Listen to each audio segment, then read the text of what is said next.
Well, we live in a highly polarized world, and it seems it is becoming even more so.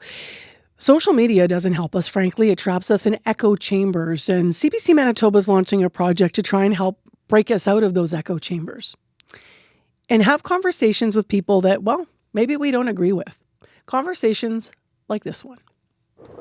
You have to justify yourself every day as with the choice that you made. But you also had to, when you were before your transition, you also had to justify yourself. So how is that different? Like, you did not go from one place to a better place because you're still justifying, you're still trying to prove your. So how does that make sense to you? Yeah. Wow, those are deep. Love it. No, this is great. I'm into this.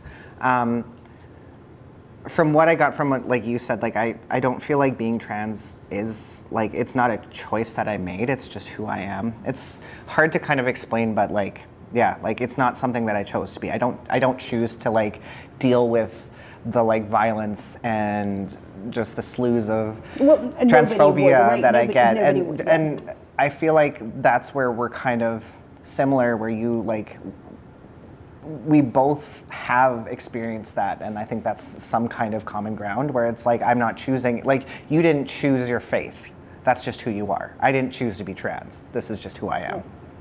Yeah, I hope that answered your question. Like that's. I mean, I feel you traded one set of identity crises to another. So if you feel like a fly on the wall, that's okay. We're listening in on a conversation between two Manitobans there. Bertram Schneider is CBC Manitoba's executive producer of programming. He's actually here to tell us about who that was and also about what this project's all about. Good morning. Good morning, Marcy. So what was that conversation we were just listening to? That was a conversation that was actually agreed upon by two of our members of our community advisory board. Kai, who you heard there, a trans, non-binary Winnipegger. Tasneem, who's a woman of faith, Muslim. They're two Winnipeggers who wouldn't usually be talking together. They're two Winnipeggers who would find themselves usually on the opposite side of a lot of the big contentious issues that are going on in our community. Stories that we've done around parental rights, marriage, trans rights. But they've gotten to know each other through the Community Advisory Board.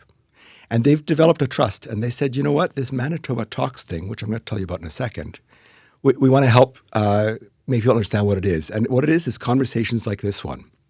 Conversations where people who have very different backgrounds, beliefs, political beliefs, can sit down and actually have an honest conversation with each other, where they seek empathy, where they seek understanding. And it's not a battling tops, it's not a coming head-to-head on something. It's actually seeking understanding and seeking humanity.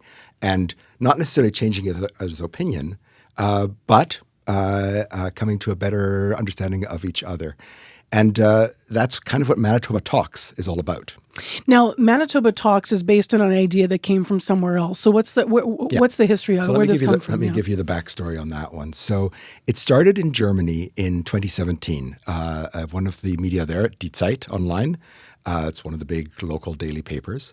They were recognizing in Germany that society was becoming highly polarized.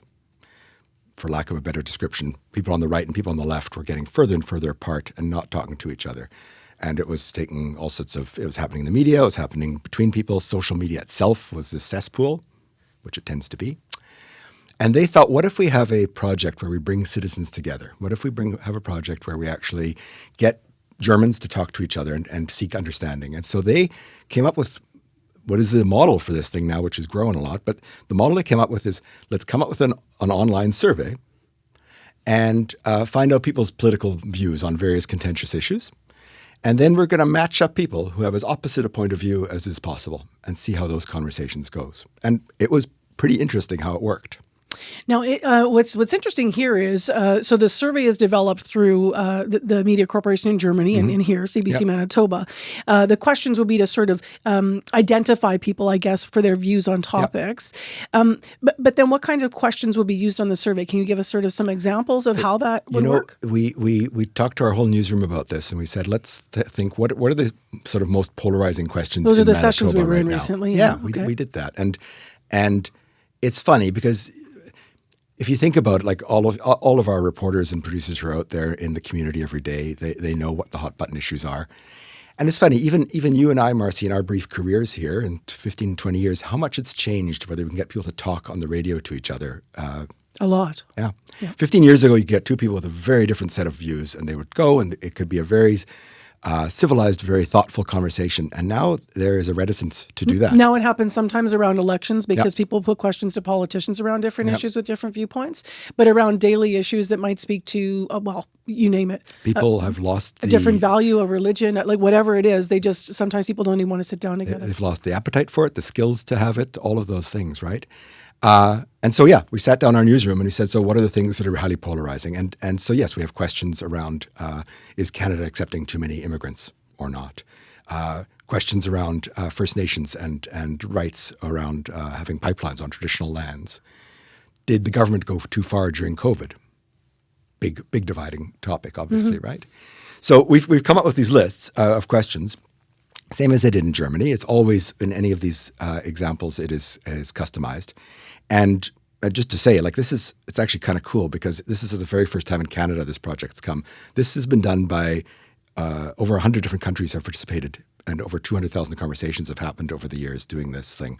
First time in Canada, we're doing it here in Manitoba, which is neat. So anyway, we came up with these questions, and there's 8 of them, and that is how we, again, gather that data. And what happens is you fill out the form, you get entered, you get asked, do you want to participate in conversations with somebody with the opposite opinion from you? You say yes or no. But if you say yes, you then get fed into this sorting software that this German media company has created. And they pair you up with somebody who is very, very different in opinions than you are.